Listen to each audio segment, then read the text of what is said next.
Welcome. My name is Karen Schaffhausen. You have just joined us for Improving Online Business Performance, a web seminar series put together in partnership with the Dakota County CDA and their chamber partners within the region. Thank you for joining us. We're glad you're here. Just a couple of housekeeping items for today to keep in mind. Please send all questions to Q&A. It's easier for me as the moderator to kind of check and see where the information is located. I am Karen Schaffhausen, as I've already said. I am a business advisor for Dakota County Open to Business. We service all 7 metro counties here in the area. Our speaker today is Adam Bengston. He's the owner of Endorse Communications. Adam, thank you so much for joining us today. We're really excited for this second round of what we need to do to kind of manage our business in the new normal. So I'll let you take it from here. Wonderful. Thank you so much, Karen. Good morning, everyone. I'm so used to being able to see faces around a table when talking through something like this. So I am going to imagine that everyone has their cup of coffee and is ready to roll this morning. Um, so when I spoke with Karen last week about sort of what to talk about here, I talked a little bit about being a mechanic. I am not a mechanic. I have a very, very difficult time understanding what all goes on in an engine, and so I really need it in pretty basic terms. And I understand that my experience with online business, with website development, things like that, sort of puts me into that mechanic's shoes. So I'm going to really try to keep things pretty high level, because if it were me on the other side of this, I'd want to make sure that I understood the content, and I don't necessarily have to understand all of the inner workings. So that's the goal for today. Just to sort of walk through our agenda for this morning. Um, we are going to look at what it means to find new opportunities in this new normal. What does it mean to sort of quote improve online performance? We'll look at defining some goals and what can that mean for our organization or for our online presence. How can we build on what we have after we sort of take an inventory of what that looks like? How can we engage our audience, integrate our processes and automate some of our processes, hopefully make this easier. And then finally, how do we sell and support? If we're not already doing that, how do we do that online? And then, of course, the old line from the back of that shampoo bottle, lather, rinse, repeat, right? So we are going to measure, revise, and repeat, and that's our process for this. As I think about the time that we're sort of living in right now, what we really are yearning for as consumers is this sense of connection. Um, in general, I believe this has really pushed us forward probably 5 or 8 years, and it sort of forced us into doing what we otherwise maybe would have. And so what we used to think of as a tool that simply augments what we do is now pretty quickly becoming our foundation. It is, Karen, you can go to the next slide or two. Where normally we might have meetings, we are now holding a Skype, right? Something like this, or a Zoom meeting or a Google Hangout. Contracts are not being signed in person; they are digital signatures now. Any demonstrations or hands-on tutorials that we would have done before are now done either online or perhaps over a YouTube video.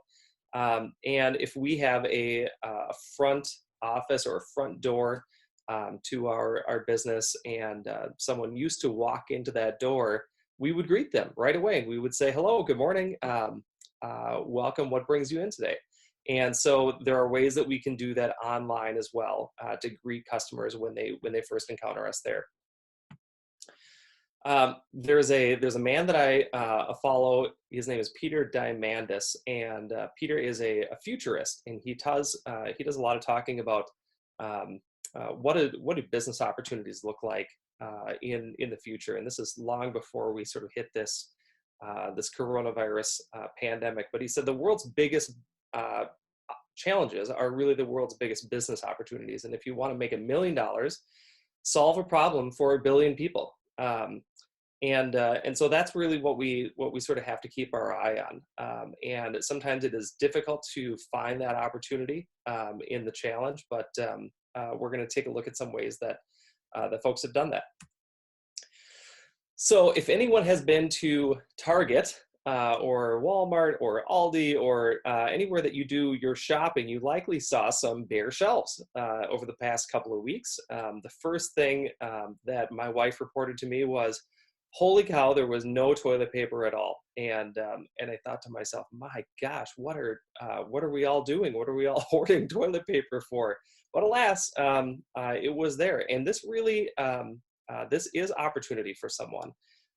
And one company that really jumped on this and said, this is our moment to shine, is Tushy. And so Tushy, if you're not familiar, makes an attachment for the common toilet.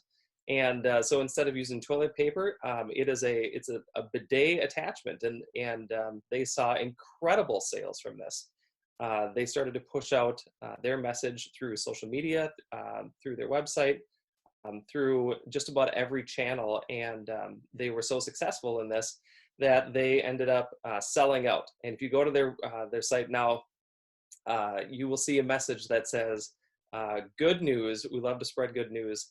Tushy is back in stock. And so this is one example of where that opportunity has really shown itself. A second is for a company in Owatonna, Minnesota, called Wenger Corporation. And Wenger Corporation typically makes musical equipment and theater equipment for schools and performing arts centers around the world. So if you went into your child's or thought about your own band room or your choral room when you were growing up and in school, you likely would have seen lots of Wenger products. They make the music chairs, they make music stands, they make risers and acoustical shells and all sorts of things.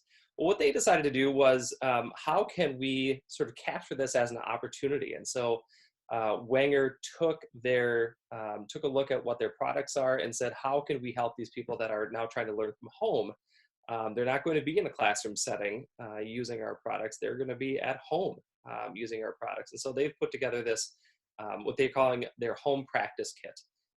And so we developed a landing page to sort of promote that and allow people to order that. And if they were ready to order, just to find out a little bit more about it. So you see a form there on the right that goes right into Wenger's Salesforce for a representative to follow up. So what questions can we ask when we're talking about our own business opportunities? How can we discover those? So one question is, are there other audiences that need our help, different maybe from who we typically serve? Can our offerings be repurposed at all? Is there something that our audience can reuse in a different way? Is there something that we could deliver digitally where otherwise we might have delivered that service or that product in person? And is there any way that this new normal has changed the market for our products or our services? So second, now to sort of define performance, right? How do we define that? It's really important to ask at the outset, who is it that we're trying to help? When I talk to my kids about what it means to be a grown-up, they are in first grade and preschool. I just really try to tell them, listen, life is about helping people, and it is our job to try to seek out folks that we can help and help them do something that they might not otherwise be able to do on their own. So it's really important to ask, who is it that we're trying to help? What kind of help do they need, maybe specifically right now in this new normal? How can we leverage the tools to deliver that? And what would success look like? And really spend some time thinking about that. If we're looking at defining performance and improving online performance, what does that success look like? And then, when it comes to defining our goals, that success might look like, we want to focus more on supporting our customers, in which case we might look at the number of visits to our frequently asked questions page or our tutorials section, maybe on YouTube. We might want to reach a new audience, in which case we might start to measure the number of new inquiries that we have from our website. We might simply want to increase the sales that we do on a weekly basis from our website if it's something that we sell online. So the first thing to do, of course, is let's get a baseline, right? How many visitors are we seeing? How often are they engaging with us? How are people finding us right now? And how are we connecting with them? And so some of those measurements might look like number of likes or follows that we have on social media platform like Facebook or Twitter, number of visitors that we might have, number of comments that we might be getting, whether those are on a blog post or on a Facebook post, number of sales, of course, number of page views, number of different social interactions, how long people are spending on our site, their session duration. So there's all sorts of different metrics that we can use. It's really important that we sort of hone in on what it is that is important to our business, right? So the first step then is to take a digital inventory. What are our digital assets that we even have? When we think about online business, we might sort of jump right to, oh, it's my website. Well, your website is certainly one part of that, but it's not the whole package, right? You might have a Facebook page. You might have a Twitter setup for your business as well. You might have Google Business Profile. You might have email marketing lists filled with contacts that are on your prospect list or on your customer list that you use with a service like Constant Contact or MailChimp. There are other digital assets, of course, that we can take from being an in-person asset and be able to put those into some sort of an online or digital presence. So those might be case studies or customer stories, testimonials. When I look at a website, I not only want to see what is it that company is doing and says that they're good at, but also how do we know that they do that well? And it's really through those testimonials. Are there any videos or how-to demonstrations that we have, or other brochures that we can put on our website, even if it's in such a simple form as a PDF? So we're going to walk through some examples of what it really means to then engage our audience. So we've got an example here. This is REI. It's one of my favorite stores to wander through, and of course, all their stores are closed right now. But in the meantime, they've got this wonderful section that is really sort of meant to keep people engaged with how-to articles. I love to go camping. I've been camping once with my family, which makes me an enthusiast, but not an expert yet. And so I'm looking for all the advice that I can get on that. REI does a really, really wonderful job of engaging their audience by offering these types of things on there. They also don't fail to mention that we are in this pandemic, right? And so the things that their customers, people like me, are looking for is how can we sort of continue to be outside, be outdoors while we are doing this social distancing? And one of my favorite questions that they ask on their site is, what will you do first when this passes? And so they've got some ideas there. They're really inviting us to engage with them. This is another way that REI engages. They have these conversations, and so these really revolve around topics. These are not necessarily blog posts. These are a spot where folks can share their ideas, their experiences with one another, and have more of a discussion. And then, of course, we want to engage our audience by encouraging them to share what it is that we do, right? The old sort of tell a friend, send your friends. We'd love to work with them. So this is an example from Walmart Grocery. I'm not sure if any of you have used their service recently, but their online grocery pickup has been amazing. And so they offer to give a $10 bump to anyone that signs up and the person that referred them. We want to talk about integrating and automating. So what do we think about when we're thinking about integrating something? Well, simply let's integrate our various digital assets and sort of blend them together a little bit. That might mean when we make a post on social media, let's use some content from the website. It might mean on our website, including or embedding some of our social media content, not simply just links. Of course, integrating email marketing, both from a sending an email that links to our site, and then also having some sign-up opportunities on our site to get onto that email list, and then integrating our CRM. So some examples of folks that are doing that well. You may have seen the True North, the True North campaign from the Minnesota Department of Tourism. So this is a page that's showing Instagram feed sort of fed by the general public that are tagging their photos with this. It's a really nice way to involve the general public in what this looks like. So they've got that on their site. The Apple Valley Chamber of Commerce was looking for a way that they could include their Facebook latest updates on their chamber homepage. And one of the reasons for that was, well, we're sharing all this various information about what's happening with COVID-19, how that's impacting the business community. We really don't want to make it in two different places. So is there a way that we can integrate that and automate that? And so we've got their latest news that automatically populates from Facebook right there on their homepage. And then, of course, we want to have some email marketing sign-up opportunities. It may be that someone is already on our list, but it is a good idea to give people a way that they can connect with us.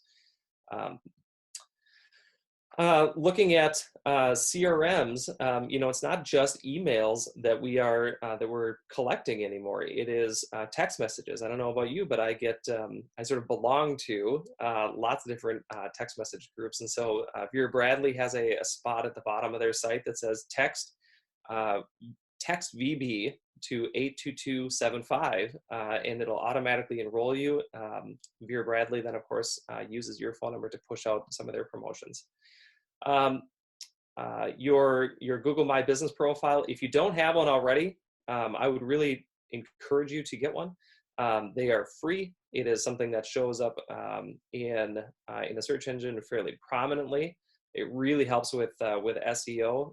This is an easy resource for people to use to really give their presence a boost. And then finally, what kind of integration tools can we use? So there are two that I really recommend.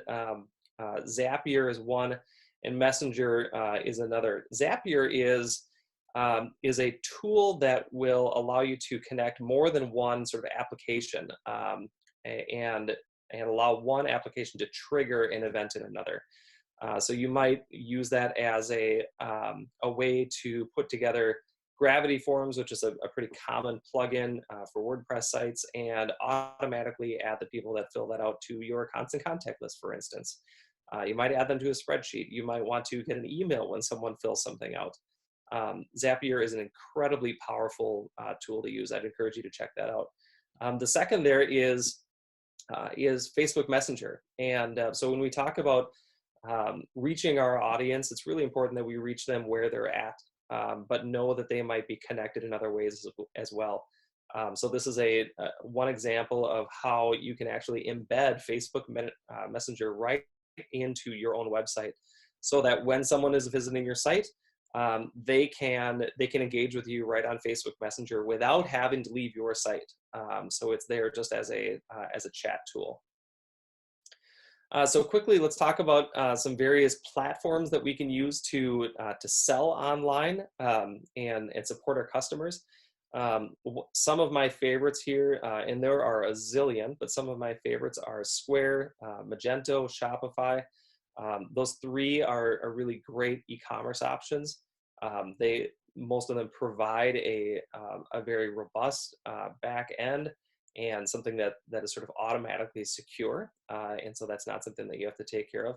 And most sites in the world are built on WordPress, and there's a popular e-commerce plugin for that called WooCommerce. And so we're just going to walk through sort of what those can look like. So first, taking Magento. Magento is not just an e-commerce system, it's also a content management system, so your whole site can be built in that. These are very, very customizable. They're a wonderful option to be able to integrate with your CRM system, whether that's Salesforce or anything else really that you're using to manage your customers and your prospects. Um, Looking at Shopify, Shopify is another that really does a very, very good job of making an e-commerce system that is sort of pre-built for you, so that you don't have to worry about what does the checkout process look like. How do I know this is secure? How do I process payments? So this is a great option if you just want something that really can plug and play. Um, and then looking at WordPress and WooCommerce as well. This is an excellent option, especially if you're not selling directly online. WordPress is very, very easy to set up. It's very inexpensive to host, and it's very easy to maintain, even if you are sort of not used to maintaining a website. So a word about SEO. And that seems to be always the big question. I think of it a little bit this way. So when I was young, the Yellow Pages were still a thing that I would pull out quite often. And I would look for something that caught my eye, right? I would flip to the plumber section, for instance, when I was looking for help with that, and I'd look for something that caught my eye. That meant that I didn't have to be, or that plumber that I called didn't have to be right at the top of that list, but it had to be in the book. And so when we think about SEO, there's some real low-hanging fruit that we can do. If we're using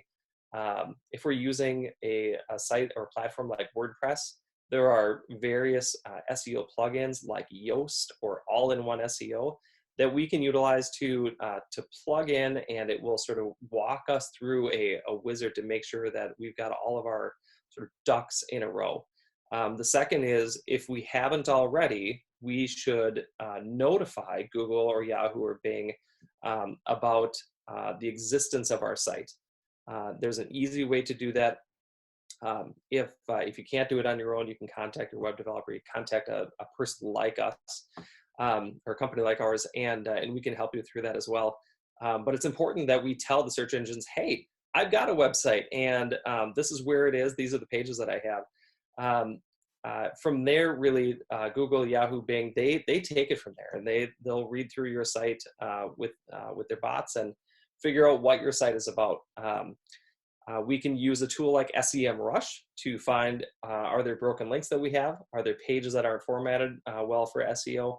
SEMrush is a paid service, but well worth it to measure, at least on the front end. And then last, when we're talking about SEO, we also have to think about performance. How snappy, how responsive is our site? If we want it to really be snappy, we need to either have some great hosting, or try something like Cloudflare. Cloudflare is a service that will cache all of your static content, your big images, videos, things that might take a long time to load, and really speeds it up. I've seen improvements of about 90% with those. And last, then, what's the process that we can use to sort of test our content, see how that's performing, and then repeat that process. And just with anything else, our goal here is not to have perfection right away. Our goal is to make progress, and to know that our customer needs are going to constantly change. That means that our approach to our online presence needs to change. So looking at Google Analytics, this is really, this is our main measurement tool. If you don't have Google Analytics installed, it's an easy thing to do. Again, you could contact a developer or a company like ours to help you get this in place. But this is it's a wealth of information. How long are people spending on our site? How can they get to or how are people finding our site? Are they searching with keywords? Are they linking from a different site? Are they coming from social media? Google Analytics is going to show you all those things. If we are sending out a lot of emails, or perhaps linking from other places, we can even use UTM tags. This is a really neat tool that we can use to sort of create more than one link for the same page. And so each one of these can be used to add UTM parameters or UTM tags that we can then measure within our Google Analytics. And so this might we might set this up to measure from an email standpoint or from a social standpoint. If we want to say, I want to know if people are clicking on this particular ad or this other ad, we can use UTM parameters for that as well. And so I've included a link there. This is SEM Rush. This is just a sort of a dashboard look at what their site looks like. But again, this is a very, very well worth it tool to use at least for a month or two, to just find out, are there any big issues that are affecting our SEO. And then finally, when we are looking at those things that we are measuring, it's really important for us to add some variation, right? So Google Marketing Platform includes something called Google Optimize. This is a way that we can dynamically change what is on what's on the page when someone sees it. And Google will actually change this for us on the fly. So for instance, we might want to change a headline or the way that a button looks, maybe the button at the top, maybe the button at the bottom. Maybe we want to change some various colors. Google can actually make those changes for us if we define them ahead of time, and then we can decide and tell Google, hey, I want to test this out, and so go ahead and take all of my traffic and let's split this up into thirds, and each third would see a different variation, and then we can go back and we can measure how each one of those performed. If there was a clear favorite, perhaps we just implement that change site-wide. And so that is really the revision process that we can use. We look at revising what are our headlines, what can be some of our calls to action, what are our buttons, both what do they say, what do they look like. If we use a label like sign up here, or let's go, or I'm excited, sign me up. Those are each going to invoke a different type of emotion, a different type of response. We can look at varying our page layouts, even the colors that we're using. That has an enormous impact. So we walk through here. How do we find some new opportunities? What does it mean? How do we sort of define what does it mean to improve our online business performance? Take an inventory of what we have. And build upon that. What does it mean to engage our audience, or some of the ways that we can do that? And then how can we work smarter and not harder, right? How can we integrate some of our systems and automate some of our systems? And then if we're not already, how can we sell without lots of legwork, getting all set? And really that process then is sort of repeated over and over and over.